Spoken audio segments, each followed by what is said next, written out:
বেবিচার উশৃঙ্খল জীবন, বেপরদা free mixing, নফসের প্রবলন, অতএব শেষ পরিণতি ধ্বংস। আজ আমরা ধ্বংসের শেষ প্রান্তে চলে এসেছি। আমাদের মস্তিষ্ককে সম্পূর্ণভাবে বিগড়ে দেওয়া হয়েছে। কোনটা ভালো কোনটা মন্দ সব দিক বিবেক বিসর্জন দিয়ে ফেলেছি। আজ মুসলিম হিসাবে আমরা লজ্জিত।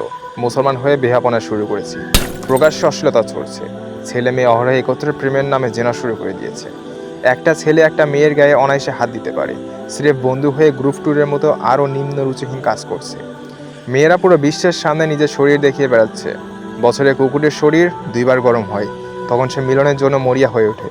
আর কিছু নারী জাতির বছরে 12 মাসই তাদের শরীর গরম হয়ে থাকে। কি কুরুচিপূর্ণভাবে নিজেকে প্রদর্শন করে। আর আমাদের গার্জেনেরা চোখে রঙিন চশমা পরে আছে।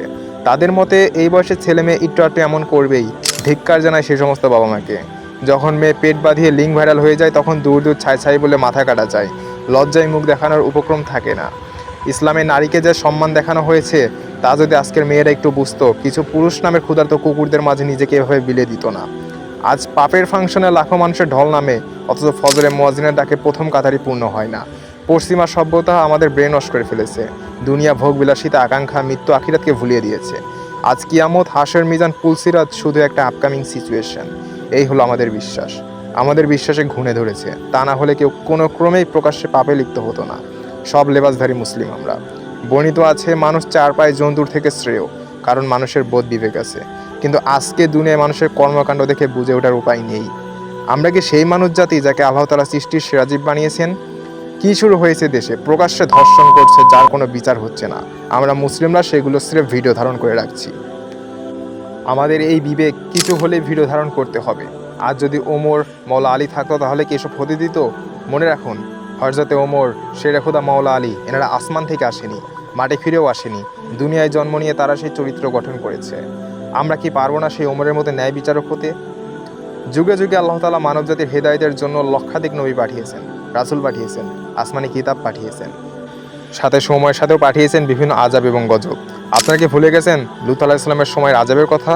আপনারা কি ভুলে গেছেন নূহ আলাইহিস সালামের সময়ের প্লাবনের কথা? আপনারা কি ভুলে গেছেন মূসা আলাইহিস সালামের সময় ফিরআউনের নীল নদে ডুবে মরার কথা? এমন তো হতে পারে আমাদের বর্তমান সময়ে আল্লাহ কোনো আযাব পাঠানোর পরিকল্পনা করছেন শুধুমাত্র আমাদের কর্মকাণ্ডের জন্য। শেষ কিতাব এসে গিয়েছে, শেষ নবী এসে গিয়েছে, আর কোনো নবী আসবে না, আর কোনো কিতাবও আসবে না। সামনে এখন মহাপ্রলয়, এক ধ্বংসের সম্মুখীন হতে যাচ্ছি আমরা। গজব আসবে না, আমরা সমস্ত মানবজাতি গজবের দিকে ধেয়ে যাচ্ছি। সেই 1400 বছর আগের সময়ের সাথে আজকের সময় মিলে যাচ্ছে।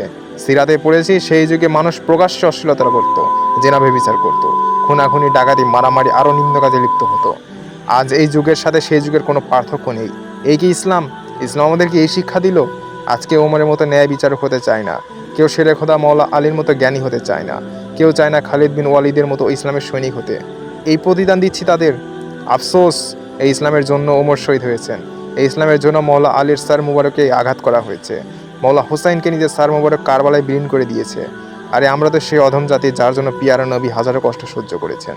আমরা মনে করি সেদিন মওলা হুসাইন তৃষ্ণার্ত ছিলেন, দুর্বল ছিলেন, তাই পরাজয় হয়েছে। কিন্তু ব্যাপারটা এমন না। একমাত্র উম্মতে মুহাম্মাদের জন্য, ইসলামকে জীবিত রাখার জন্য সেদিন তিনি নিজেকে কুরবান করে দিয়েছিলেন। আমরা সেই অভাগা উম্মত কি জবাব দিব সেদিন নবীজিকে? কি জবাব দিব প্রত্যেক শহীদ হওয়া সাহাবীকে? কি জবাব দিব আমাদের যুবকদের লিডার মওলা হুসাইনকে? এক লজ্জাহীন জাতি আমরা। আজ দুনিয়া নিয়ে ব্যস্ত ছেলেরা, যুবক ছেলেরা, প্রেম নিয়ে ব্যস্ত মেয়েরা, ফেসবুক টিকটকে নাচানাচি নিয়ে ব্যস্ত।